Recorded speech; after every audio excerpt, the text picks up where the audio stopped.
Hello students. तो आज हम टीजीटी पीजीटी का 6वां लेक्चर है हमारा। तो हम अब वायुदाब पेटियाँ, कोरियोलिस बल के बारे में पढ़ेंगे और इसको डिटेल में समझेंगे। क्या होता है वायुदाब पेटियाँ? चलिए आगे बढ़ते हैं। वायुदाब पेटियाँ, इनको हम 2 भागों में बांटेंगे। सबसे पहले ताप जनित वायुदाब पेटी और दूसरी है गति जनित वायुदाब पेटी। तो जो ताप जनित वायुदाब पेटी होगी उसके बारे में देखेंगे। पहला होगा विषुवतीय निम्न दाब पेटी और दूसरी होगी ध्रुवीय उच्च दाब पेटी। इसी तरीके से पूछ लिया जाता है और तीसरी लिख दी जाती है, बच्चे कन्फ्यूज हो जाते हैं। तो सबसे पहले ताप जनित वायुदाब पेटी में कौन कौन सी आएंगी? विषुवतीय निम्न वायुदाब पेटी और ध्रुवीय उच्च वायुदाब पेटी। इसी प्रकार से गति जनित वायुदाब पेटी में कौन कौन सी आएंगी? उपोष्ण उच्च वायुदाब पेटी और उपध्रुवीय निम्न वायुदाब पेटी।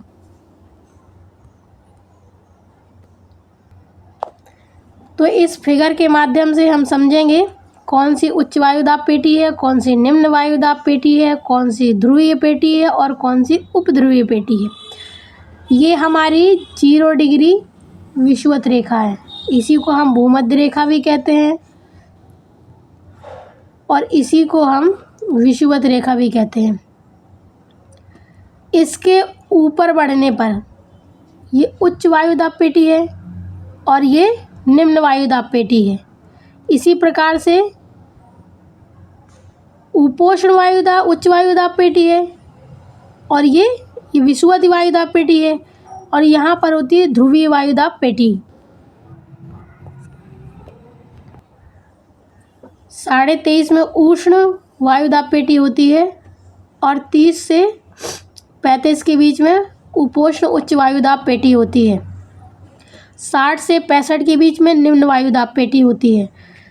जो यहाँ से विषुवत रेखा से भूमध्य रेखा से जो बल उठेगा और नीचे की तरफ आएगा और इसी प्रकार से 0 डिग्री से जो बल उठेगा और पोल की तरफ जाएगा, इसी को कहते हैं कोरियोलिस बल। किसको कहेंगे? यहाँ से उठा हुआ बल जब ध्रुवों की ओर जाता है, नीचे हो चाहे ऊपर हो, उसी को कहते हैं कोरियोलिस बल। इसी प्रकार से यहीं से उठा हुआ बल नीचे की तरफ जाएगा और ऊपर की तरफ जाएगा, इसे कहेंगे अपकेंद्रीय बल। अपकेंद्रीय बल 100% होता है और कहाँ पर? ध्रुवों पर। ध्रुवों पर अपकेंद्रीय बल 100% होता है और भूमध्य रेखा पर, विषुवत रेखा पर 0% होता है। इसी प्रकार से हम बढ़ेंगे। वायुदाब को प्रभावित करने वाले कारक। तापमान, नंबर पहला कारक कौन सा है? तापमान। दूसरा है ऊंचाई, तीसरा है जलवाष्प, चौथा है गुरुत्वीय बल, 5वां है अपकेंद्रीय बल और 6वां है कोरियोलिस बल। इन सभी के बारे में हम जानते हैं। विषुवतीय निम्न वायुदाब पेटी, आगे देखते हैं विषुवतीय निम्न वायुदाब पेटी में क्या क्या होता है। विषुव की दशा में इस पेटी का विस्तार 5 डिग्री नॉर्थ से 5 डिग्री साउथ के मध्य होता है। जैसे यहाँ पर ये 5 डिग्री नॉर्थ से और 5 डिग्री साउथ से इसका विषुवतीय पेटी का विस्तार होता है। यहाँ से ये है 5 डिग्री नॉर्थ, 5 डिग्री साउथ, ये लिखा हुआ है।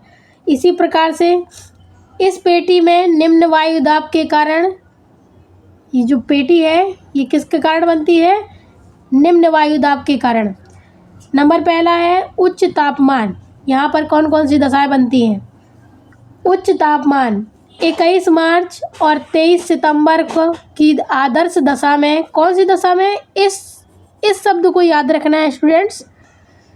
किस दशा में बन रहा है? 21 मार्च और 23 सितंबर की आदर्श दशा में। कैसी दशा में? आदर्श दशा में सूर्य विषुवत रेखा पर कैसा चमकता है? लंबवत चमकता है।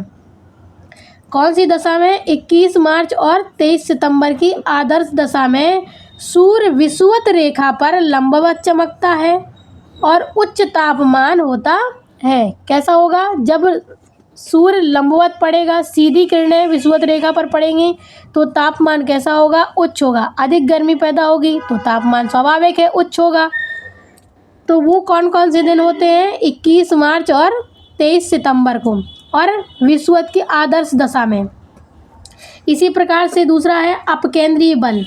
यहाँ पर अपकेंद्रीय बल अधिक होता है 100%, और विषुवत रेखा पर अपकेंद्रीय बल ध्रुवों पर 100% होता है और विषुवत रेखा पर 0% होता है। इसी प्रकार से अगला है गुरुत्वीय त्वरण का न्यूनतम मान। वायुदाब का मान, जब गुरुत्वाकर्षण बलेगा बढ़ता है तो वायुदाब का मान कम हो जाता है।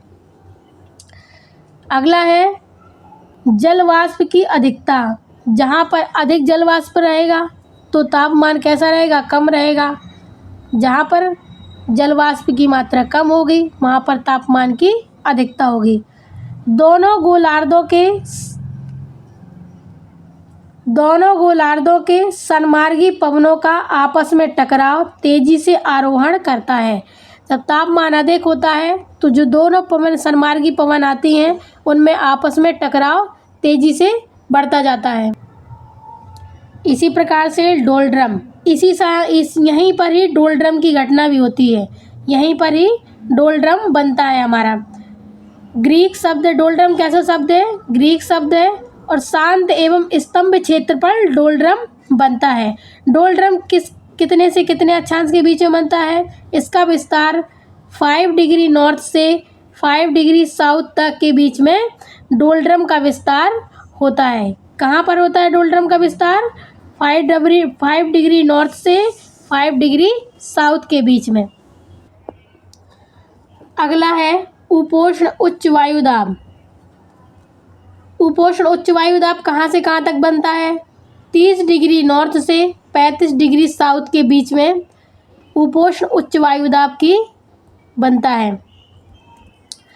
उपोष्ण उच्च वायुदाब 30 डिग्री नॉर्थ से 30 डिग्री नॉर्थ तक 35 डिग्री नॉर्थ तक उपोष्ण उच्च वायुदाब बनता है। यहाँ 30 डिग्री नॉर्थ से 35 डिग्री तक हवाएं उठती हैं। क्या होती हैं? 30 डिग्री से उठती हैं, 35 डिग्री के बीच पर 30 डिग्री नॉर्थ से 35 डिग्री में हवाएं उठती हैं और फिर गिरती हैं। इस प्रकार से जैसे हमारा ये हमारा विषुवत रेखा है, ये हमारी उष्ण वायुदाब पेटी है और ये उपोष्ण वायुदाब पेटी है। इसी प्रकार से इस तरफ भी। तो जो यहाँ से बल उठेगा, यहाँ से ऐसे इस प्रकार से उठकर यहाँ गिरता है और फिर पुनः वापस आकर ऐसे फैलता चला जाता है। तो पुनः 35 डिग्री 30 से 35 के बीच में हवाएं उठती हैं और फिर गिरती हैं। इसी प्रकार से 30 डिग्री साउथ से 35 डिग्री साउथ के बाद हवाएं उठती हैं और फिर गिरती हैं। इसी प्रकार से इस तरफ भी इसी प्रकार से बनता है। ऐसे गिरेंगी और फिर उठेंगी। यह प्रक्रिया बार बार होती है। इसे ही अश्व अक्षांश की भी कहा जाता है। इसको और किस नाम से जानते हैं? अश्व अक्षांश के नाम से भी जानते हैं। अब अश्व अक्षांश क्यों कहते हैं इसको? जब व्यापारी समुद्र में व्यापार करने के लिए जाते हैं तो ये हवाएं, घोड़े वो लोग जहाज़ों पर लादे रहते हैं। तो जब ये हवाएं चलती हैं, ये हवाएं इतनी तेज़ होती हैं कि नाव को डुबोने का काम करती हैं। तो जब नाव डूबने लगती है तो कुछ व्यापारी अपने घोड़ों को समुद्र में फेंक देते हैं। जब समुद्र में फेंक देते हैं तो नाव बच जाती है और इसी को कहते हैं अश्व अक्षांश। इसी को अश्व अक्षांश की स्थिति बनती है। यहीं पर ही अश्व अक्षांश की स्थिति उत्पन्न होती है। अगला है हमारा उपध्रुवीय निम्न वायुदाब पेटी। उपध्रुवीय और निम्न वायुदाब पेटी कहाँ से कहाँ तक बनती है? 60 डिग्री 65 से 65 डिग्री नॉर्थ और 60 डिग्री साउथ से 65 डिग्री साउथ के बीच में बनती है। और यहीं पर भी अपकेंद्रीय बल का मान सामान्य होता है। इस जगह पर 60 डिग्री से 65 डिग्री नॉर्थ पर और 60 डिग्री से 65 डिग्री साउथ के बीच में कैसा अपकेंद्रीय बल का मान सामान्य हो जाता है। अक्सर पूछ लिया जाता है कि अपकेंद्रीय बल का मान सामान्य कहाँ रहता है, कहाँ पाया जाता है, तो हम कहेंगे 60 डिग्री नॉर्थ से 65 डिग्री नॉर्थ के बीच में, 60 डिग्री साउथ से 65 डिग्री साउथ के बीच में कोर या अपकेंद्रीय बल का मान सामान्य पाया जाता है। सामान्य से अधिक होता है। कहाँ पर ही? सामान्य से अपकेंद्रीय बल का मान सामान्य से अधिक होता है। और अधिक होने के कारण इस क्षेत्र की हवाओं का तेजी से आरोहण होता है। अपकेंद्रीय बल का मान अधिक होने के कारण हवाएं बहुत तेजी के साथ चलती हैं। आरोहण होता है, आरोहण मतलब चलना होता है, चलती हैं। और इसी कारण यहाँ वायुदाब सामान्य से कम हो जाता है। वायुदाब कैसा हो जाता है? सामान्य से कम हो जाता है। जब हवाएं बहुत तेजी के साथ चलेंगी, अपकेंद्रीय बल का मान सामान्य से अधिक होगा, तो वहाँ पर वायुदाब कैसा होगा? सामान्य होगा। वायुदाब कब सामान्य होगा? जब अपकेंद्रीय बल का मान सामान्य से अधिक होता है, वहाँ पर वायुदाब सामान्य से कम पाया जाता है। अगला है ध्रुवीय उच्च वायुदाब पेटी। अब हम ध्रुवों की तरफ धीरे धीरे ध्रुवों की तरफ बढ़ते जा रहे हैं। तो ध्रुवीय उच्च वायुदाब पेटी यहाँ के उच्च वायुदाब के लिए उत्तरदायी कारण माना जाता है। ये सबसे ज़्यादा उच्च वायुदाब के लिए ये कारण माना जाता है। सबसे ज़्यादा हाई टेम्परेचर यहीं पर रहता है और वायुदाब कम होता है। जहाँ पर टेम्परेचर हाई होगा वहाँ पर वायुदाब कम होगा। टेम्परेचर हाई, वायुदाब कम। लो टेम्परेचर, वायुदाब ज़्यादा। जहाँ पर टेम्परेचर लो होगा वहाँ पर वायुदाब कम होगा, ज़्यादा होगा। जहाँ पर लो टेम्परेचर होगा वहाँ पर वायुदाब ज़्यादा होगा। जहाँ पर हाई टेम्परेचर होगा वहाँ पर वायुदाब कम होगा। इसी प्रकार से मिनिमम अपकेंद्रीय बल पोल पर 0 डिग्री में, पोल पर आपके 100% होता है। उल्टा लिख गया यहाँ पर स्टूडेंट्स, ठीक कर लीजिएगा। और मैक्सिमम वैल्यू जी, जब जी का मान हाई होगा तो वायुदाब भी ज़्यादा होगा। जी का मान ज़्यादा तो वायुदाब का मान भी ज़्यादा। इसी प्रकार से जलवाष्प का न्यूनतम मान। अब देखते हैं जलवाष्प का कितना न्यूनतम मान होता है। ध्रुवों पर जलवाष्प की मात्रा कम होगी तो वायुदाब कैसा होगा? ज़्यादा होगा। हमने पहले भी बताया है कि जब जलवाष्प की मात्रा कम होगी तो वायुदाब ज़्यादा होगा। वायुदाब कब ज़्यादा होगा? जब जलवाष्प की मात्रा कम होगी। और जलवाष्प की मात्रा ज़्यादा होगी तो वायुदाब कम होगा। जब जलवाष्प की मात्रा कम तो वायुदाब ज़्यादा, और जब जलवाष्प की मात्रा अधिक तो वायुदाब कम। इस प्रकार से हमारा ये 6वां लेक्चर कंप्लीट होता है। तो आपको ये लेक्चर अच्छा लगा हो, पढ़कर बताइएगा, कमेंट कीजिएगा, सब्सक्राइब कीजिएगा और एक लाइक करके ज़रूर जाइएगा। फिर मिलते हैं एक नई वीडियो के साथ। थैंक यू, धन्यवाद।